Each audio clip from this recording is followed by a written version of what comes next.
Facial surveillance may not be just for places around the world anymore. Now, a new report from Georgetown Law says it's growing here at home. The technology can pick you out in a crowd and follow you all in secret without you knowing. That's scary. But right now, the tech is most commonly used in Detroit or Chicago.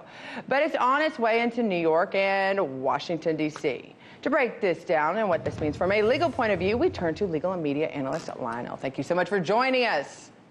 Thank you. Okay, now some of those, I think probably we do need to know what's going on in Washington, D.C. We need to know who these politicians are having lunch with and talking with. But truth is, from a legal point of view, what's the harm or threat of us being able to, for someone somewhere being able to know who's on what corner? Well, a couple of things here. First of all, remember Lionel's Law. And one law is that the law always lags behind technology. The second Lionel's Law is that if you're reading about it in American mainstream media, it's 5 years old. It's already here. This is not like, Scottie, a disease like AIDS. We worried about this, and we're trying to stop it. Oh, no, it's here. And it's how do we deal with it? How do we, prepare for it? It's here. It's not going to be stopped. Now, the question is simply this. From a legal point of view, let's take all of the information that is being pulled into this. In one NSA hub, it is suspected because it's not verified. But they have right now the ability to harness and hold data involving 5 zettabytes. That's a sextillion, 10 to the 21st, 10 with 21 zeros, bits of information in just one particular hub. Now, why do they want this? With all of the information that's being culled, and by the way, facial recognition on your phone and elsewhere and iris scans, eventually governments are going to be able, and it's being done in China, to not only know where you are, but to know your emotions, to know your sexuality, to know your mental health, to know your illness, to know your propensities, and by the way, commercially, the way you look at things, the way you respond to certain items in stores. This is also a great way, and China's doing it already, to figure out where the dissidents are, what they're thinking, and how to keep an eye on them. We're living in a panopticon. Please. Well, no, that's the thing, and it's interesting. Before you said the idea that to figure out your political motivation, your political thoughts, and what your beliefs were, up until that point, I was going, you can check that all out by going on social media and seeing someone's Facebook and Instagram page.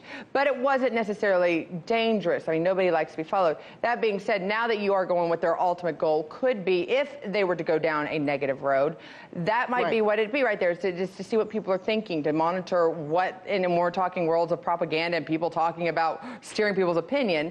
And you can see why some people might be concerned, but I do want you to explain what reasonable expectations of privacy means.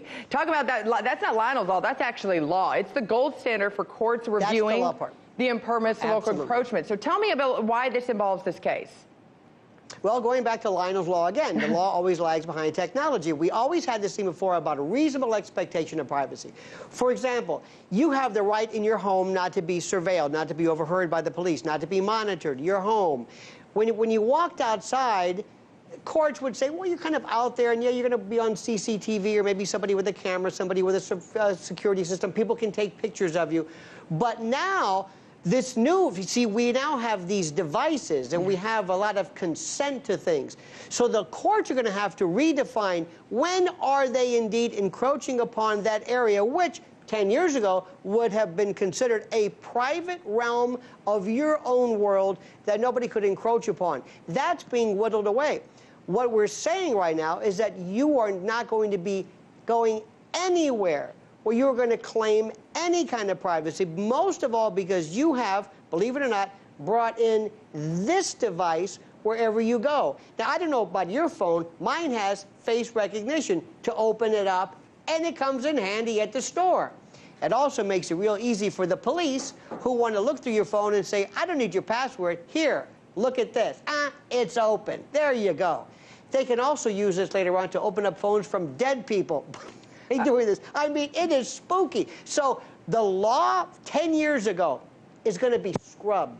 Courts are now going to be looking at new ways to invade our world, our sphere of privacy, and you're not going to recognize this place 10 years from now. Well, I will recognize any place that you're in because I am trying to get an A in Lionel's Law. Thank you so much for joining us. Hey YouTube, thanks for checking out our channel. We hope you enjoyed the video. We have tons of content for you just like this. For more of RT America's one-of-a-kind news and analysis, be sure to subscribe and never stop questioning more.